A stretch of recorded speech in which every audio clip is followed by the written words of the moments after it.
So picture this, you're walking down the road and somewhere along the path there is a dog that has pooed. At what point on the journey are you going to be most able to avoid stepping in? In this month's video, we're looking at a concept you might have heard of called analysis paralysis.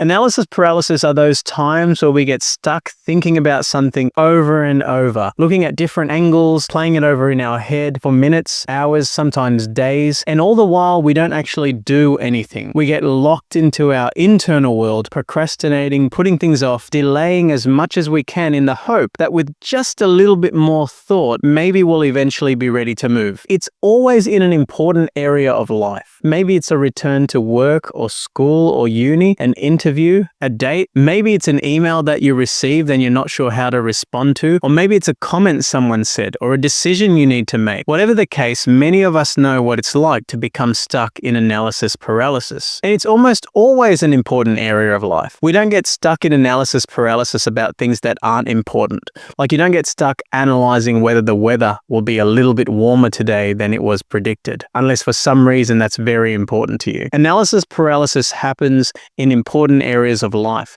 and it's not even a bad thing. It's the mind trying to ensure that a good outcome happens in an important area of life. Yes, planning and preparing are very important processes and they deserve time, but many of us can get so stuck and paralyzed in a state of analysis that it starts to negatively impact our life. And the longer we stay there in that point of indecision, the more stuck we become. In this state of analysis paralysis, anxiety often builds. Our overthinking can lead to two main issues. Number one, an overestimation of the likelihood of something bad happening. Number two, an underestimation of our ability to cope or handle that situation if it did happen. So back to the question, if you're walking down the road and there is a poo somewhere on the path, at what point of the journey are you best equipped to dodge it? See, you could stand kilometers back with a telescope trying to work out what angle or cadence you need to walk at in order to avoid the poo, or you could walk, and as you approach it and see it, you could step away and dodge it. A lot of us are so scared to experience the potential problem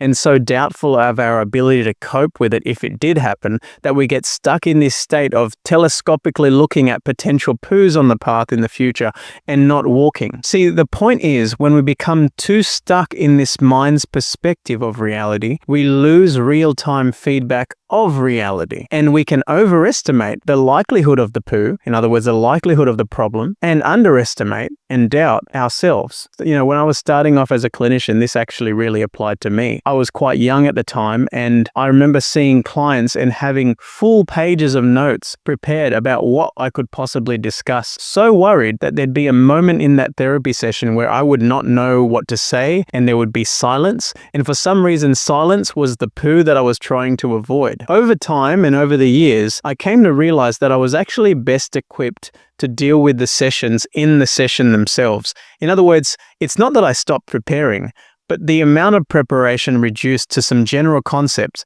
and I learned that in the moments of things arising, I was pretty well equipped to respond to them in real time rather than trying to prevent them preemptively. The answer isn't to throw out all preparation and planning, but I hope to simply say in this message that while our current self may doubt the ability of our future self to handle a situation, the future self is actually quite well equipped, and possibly even more so than the current self that's stuck in analysis paralysis, because at least the future self is actually in the reality of the situation as it unfolds in real time. So as you continue your journey of life this month, I wonder if you can think of any things that are keeping you stuck in analysis paralysis, where instead of being caught up in your internal world, it's time to take a step in your external world. To trust that if there's a poo on the road somewhere ahead, that you'll either dodge it or deal with it as you approach it.